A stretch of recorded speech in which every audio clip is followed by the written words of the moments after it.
Hello people, how you all doing? I'm back. Quite excited tonight. Just got in and if you've been watching the other beer videos, I was going to transfer the beer from, I had it in my head. I brewed it Friday. It's now Wednesday. Wednesday evening, Wednesday late afternoon. I was going to transfer it from the fermentation bucket into the barrel, the pressure barrel. So I was looking at getting a corny keg and doing that setup. I read loads of different hints and tips, reviews and bits and bobs on the internet, and a few of my subscribers said it's a great way to go. And then a couple of people said it's just a waste of time pulling it through from a corny keg with the gas if you're going to put it through a hand pump. So I had a long think about it. I thought, you know what, they're probably right. For this first drop of beer that I'm making, I'm just going to put it straight from the fermentation bucket into the pressure barrel that came with the kit that I bought. That's going to go back in the fridge, leave it for a week or so to settle down, and then I'm going to pull it through the pump. I've seen a couple of people on the internet that do it, and it does work. Because if you think about it, it's with a bitter, the Werry bitter I bought. You don't need too much CO2 in it, to be fair, because you don't need it pushing through. If you had just a normal tap, you need the CO2 to push the beer through. But with the hand pull, you're creating a vacuum, so you're pulling the beer through. So I've changed my mind on that. I'm going to stick to the kit that I've got. It's in the fermentation bucket into my fermentation fridge. It's not a fermentation fridge, by the way. It's called a fermentation cabinet, because now I've been told today, which is probably true. So thank you to the person that mentioned that. It's I'll take the refrigeration side away. It's refrigerating the beer and it's heating the beer up. It's doing two things. That's chilling it, heating it, cold, heating it up. Anyway, I'm not here to discuss that. So I'm going to do the beer tomorrow now. A little parcel came tonight, so I'm quite excited. So I thought I'd come down here, do a little unboxing. I'm sort of excited about this because I didn't really set it in with the other one, because the other one's going back. So this is my, Amazon let me down, by the way, on my last one. Apparently the parcel got lost in transit. So I bought this elsewhere. I'll let you know, where did I buy this from? I bought this from Brew to Bottle. Brew to Bottle in the UK. And they've got quite a few of these in stock. I think Amazon actually at the moment have run out. So this was a little bit dearer, yeah. But the postage was pretty good on this, including postage. Came through the brew in a few days. And it's the Inkbird. But this is not the Inkbird I had before. This is the ITC 308 Wi-Fi Inkbird. I love me gadgets. The Inkbird I've got at the moment is doing a fantastic job. And I'll show you through the settings in a minute, but I thought I'd get an Inkbird Wi-Fi one so I could just keep an eye on it indoors or when I'm out and about, etc. So I can keep an eye on the temperature.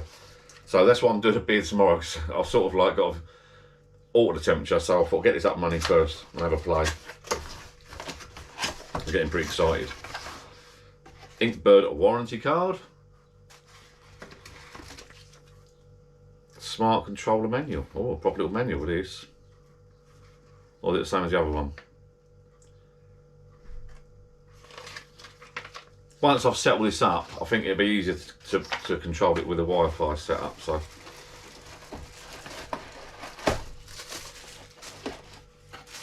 let's move the camera in a little bit closer and let you have a little nose in the box. There we go. So that's what's in the box. And you're going to see me while you use this, sort of set this up live actually, because I had trouble setting the last one up. The buttons aren't brilliant, the readouts aren't brilliant, that's why I went for the Wi-Fi one as well.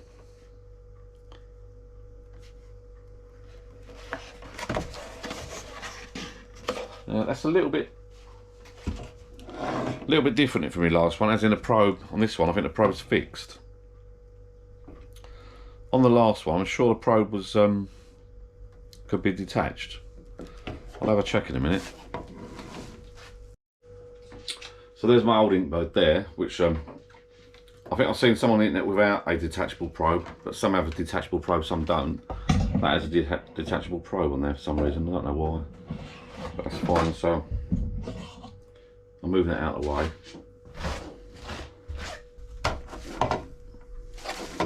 Right, new Inkbird. This is the Wi-Fi model. And apparently you have a button you press and hold. You know it's the Wi-Fi model because you've got this little sign in the top corner. So first of all, This is, ignore that sticky feet. This is the Wi-Fi Inkbird, same as the other one I had, but I think it's a little bit easier to set up because you can put the app on your phone. I've not done that yet. I've got to shoot out and get the password. Word of warning, so I've been told by a few people, when you set the readout, Celsius or Fahrenheit, do that first, because if once you change that, it loses its settings apparently. So I think I'll plug that in and do that now. There you go. That's what we've got now. So apparently the Wi-Fi ones, when you first switch these on, the Wi-Fi light is flicking there. But I'm not going to do that. I could download the app and connect it straight away. Let's go through and alter the settings. So we want it on Celsius first of all. Set. No, I think you, right, okay. Press and hold it. Is that right? Yeah, right, okay.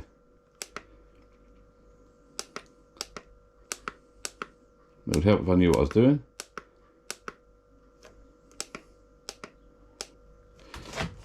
Let's unplug it and start again. Read the bloody manual, eh?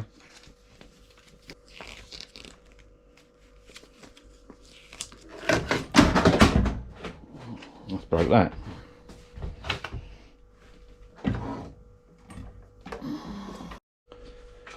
First things first, let's plug the unit in.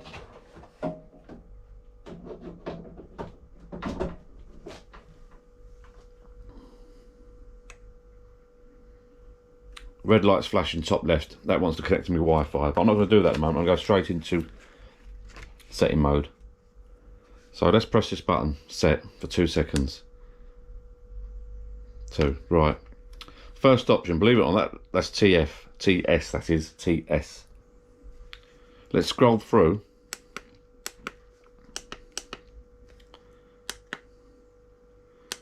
To the Celsius or Fahrenheit.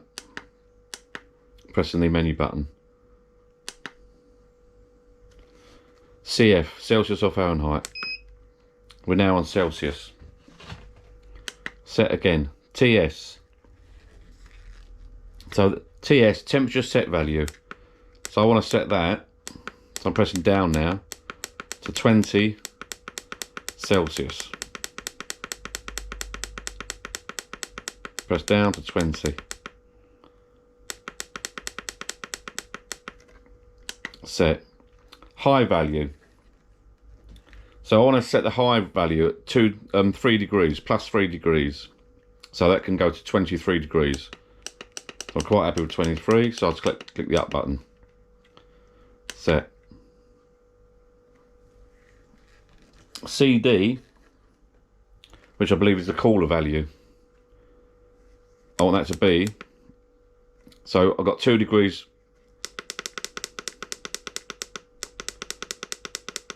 Right.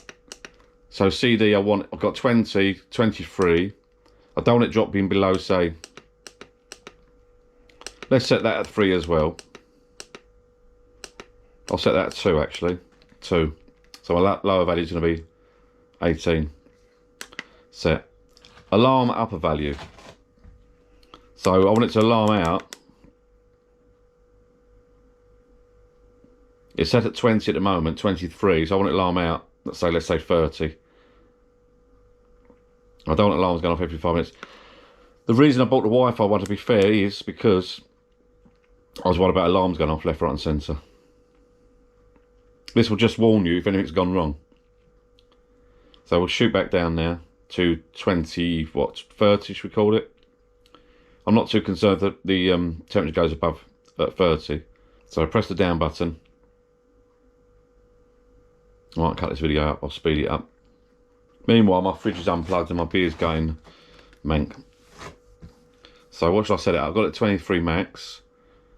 So I should make this 30. If the heater malfunctions, it will give me an alarm. 30. Alarm value, the lower alarm value, I want it minus.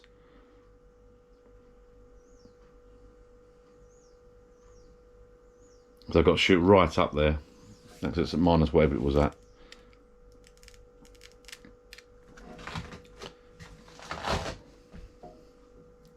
So press the up button. I'm not sure, I'll find out in a minute whether this is minus, whether it goes up to my plus degrees or it stays at minus. Well, it goes to plus 20. Yeah, it's going to plus. So I want to set this, I've got minus 17, so I'll set this at something like, for the sake of this tutorial, I'll set this at 15, I think. 15. Right, PE, what does that stand for? Right, PT is the compressor delay in minutes. I'll set it to 3 minutes. That's to stop your fridge going on and off every 5 seconds. CA, temperature calibration. We don't need to do temperature calibration. And then we're back to that. CF, we've done that already. So if we don't press anything for now 30 seconds, or we press set key for over 2 seconds, it will be set. Done. So that's the Inkbird done. Now I need to download the app, install the app, and get that up and running. So we'll do that now. So the next stage, it's still flashing. Next stage is to get the app on my phone. This is the reason I bought the Wi-Fi one. So in my case, I'm going to go to the Wi-Fi app store, or the Play Store rather, and search for, you can either scan the symbol in the book or you can download it. Inkbird Smart. Inkbird Smart rather, install.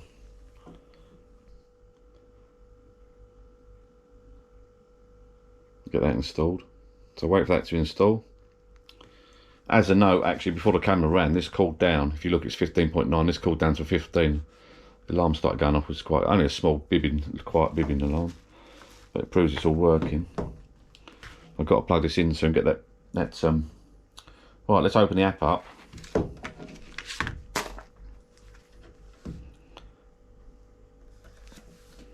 Right, let's bring the camera in.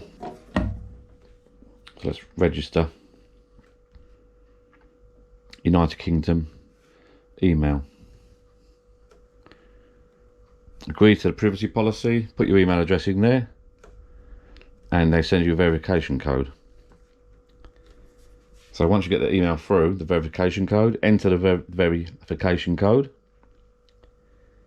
I'm hoping I'll get a notification in a minute.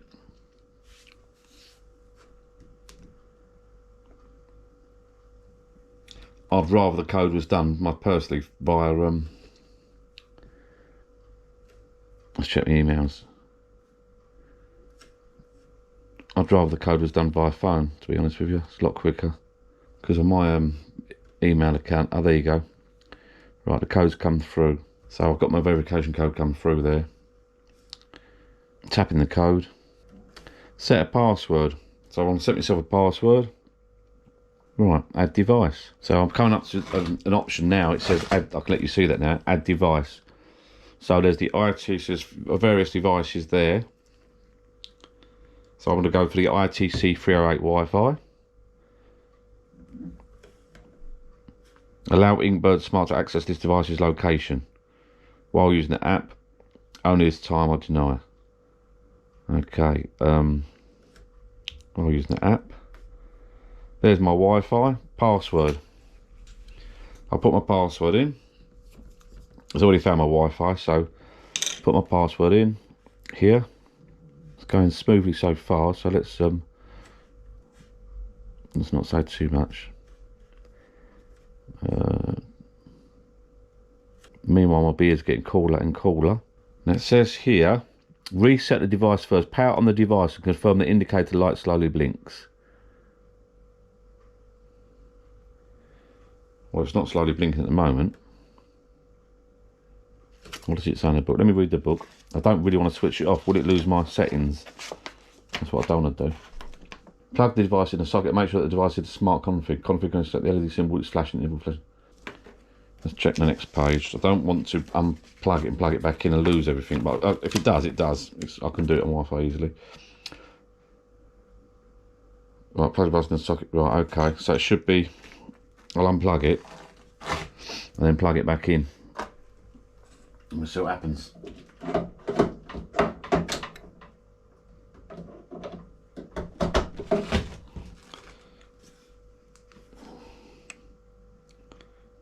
No, that's not blinking slowly.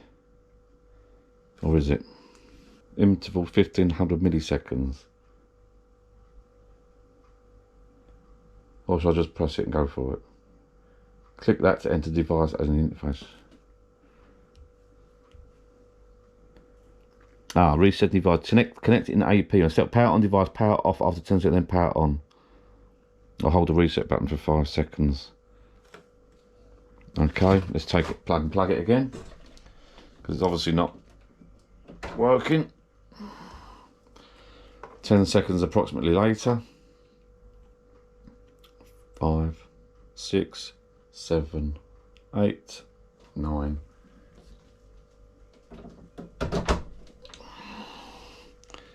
Alright, come on, blink slowly. Still blinking fast.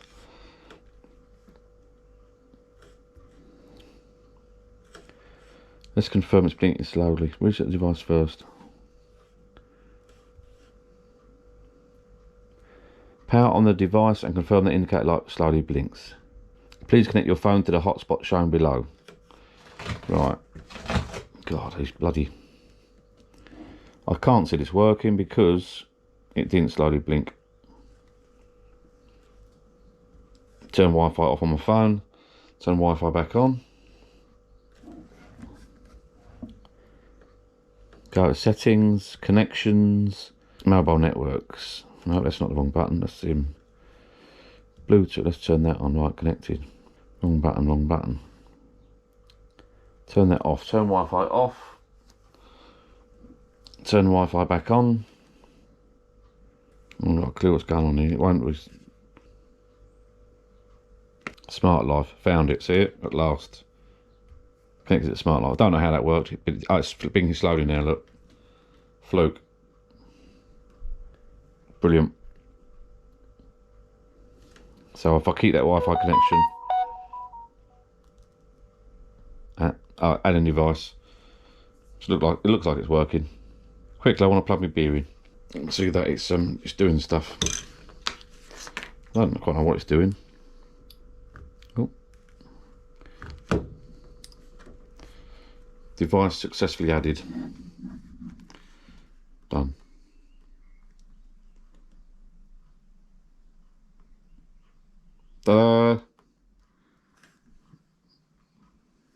That is it. Settings. High temperature value. So on here it's much easier to set the values. So you can go like high temperature value 28. Heating is the rest of the temperature 3 degrees 20. So if I go back, the actual settings there. So it's set at 20. If I do alter that. I see. Okay. It's a button at the bottom. If I alter that here, if I alter this, let's say 22, confirm 22. Click that, back to 20, confirm 20. So it's heating. Right, now I want to get this plugged in quickly. Follow me, camera. Right, so that took so long, and there's lack of light under here. But there's my Inkbird plugged into the mains. Let's open this fridge before the beer gets too ruined, because I've taken so long. Probe through the hole in the fridge. Feed that through into the thermo well. You can see that. Into my beer. Do some light in here really.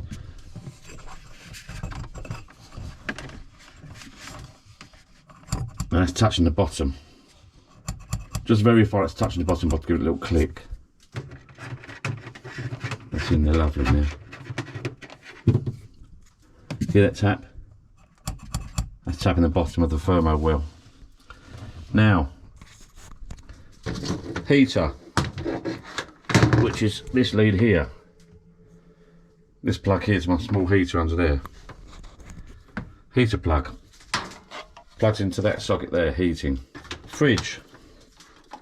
Cooling. Fridge.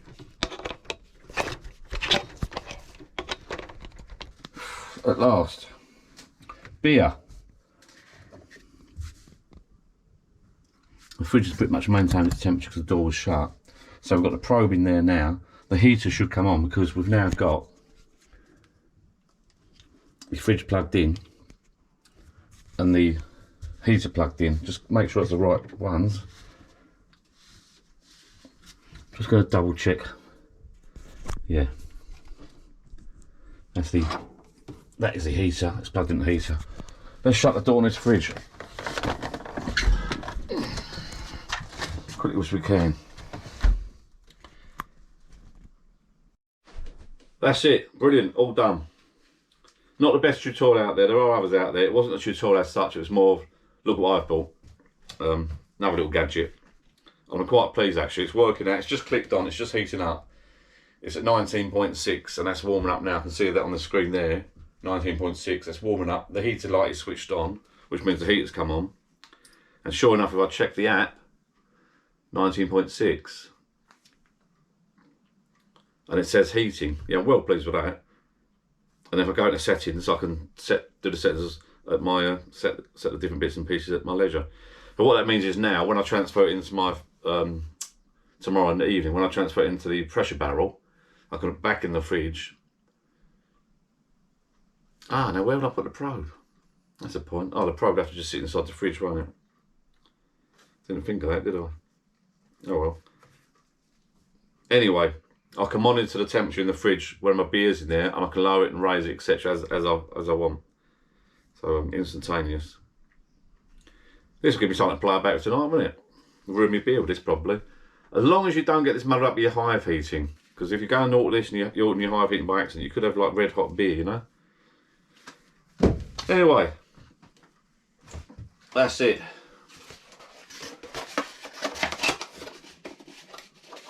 As I said, not the best tutorial out there. It wasn't so much a tutorial as look at my new fancy little gadget.